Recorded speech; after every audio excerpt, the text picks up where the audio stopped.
Racing 92 est ambitieux. Il est ambitieux sur les résultats, puisque notre but c'est d'être tous les ans soit champion d'Europe, soit champion de France. Mais il est ambitieux aussi dans l'évolution de notre sport, l'évolution du sport en général, mais surtout l'évolution dans le monde du rugby.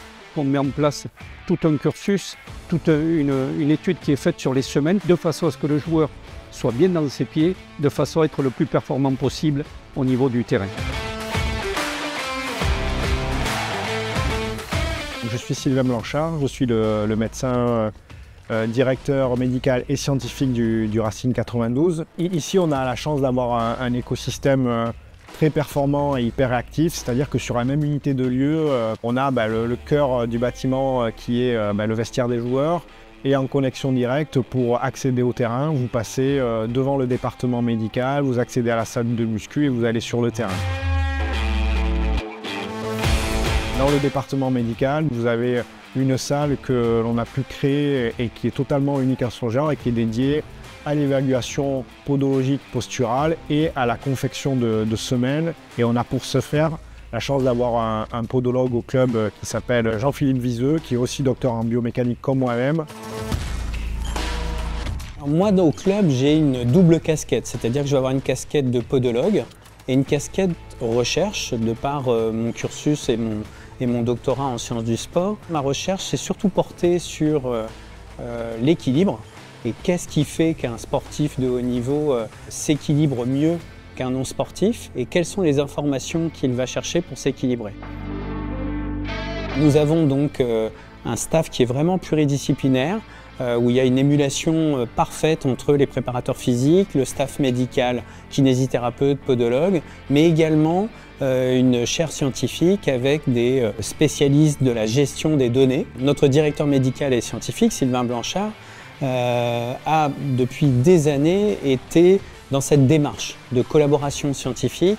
Ça a été d'abord l'école des arts et métiers et l'ENSAM Paris.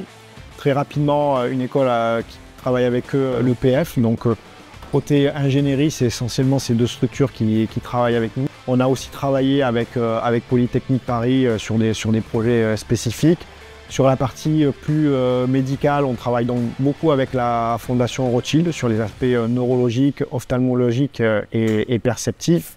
On ne s'interdit rien et on essaie de travailler avec des gens surtout qui ont la même philosophie que nous. Mais à un moment donné, les hommes ne peuvent rien faire sans des outils, donc on a besoin d'une caisse à outils performante, élaborée. On a besoin de fabricants d'outils qui comprennent quels sont nos besoins, nos problématiques, et c'est grâce au soutien et à la rencontre qu'on a fait avec SIDAS Podiatech qu'on a pu mettre en place l'ensemble de cet atelier qui aujourd'hui est vraiment au cœur de notre projet de prévention et de performance.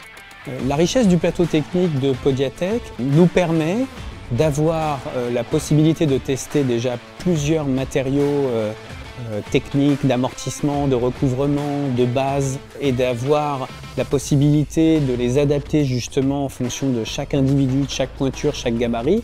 Et dans notre pratique de terrain, du coup, on va très rapidement pouvoir évaluer, faire un scan de la morphologie du joueur avec une précision au dixième de millimètre.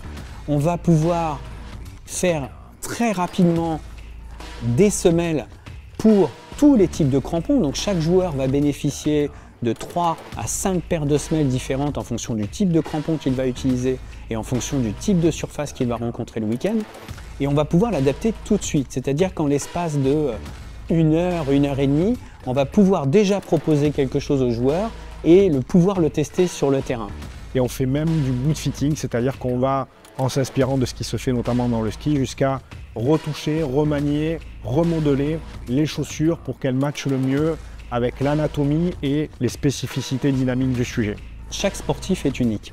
Donc notre grande ambition, c'est d'avoir des indicateurs fiables qui nous permettent d'individualiser nos traitements et d'optimiser leur performance.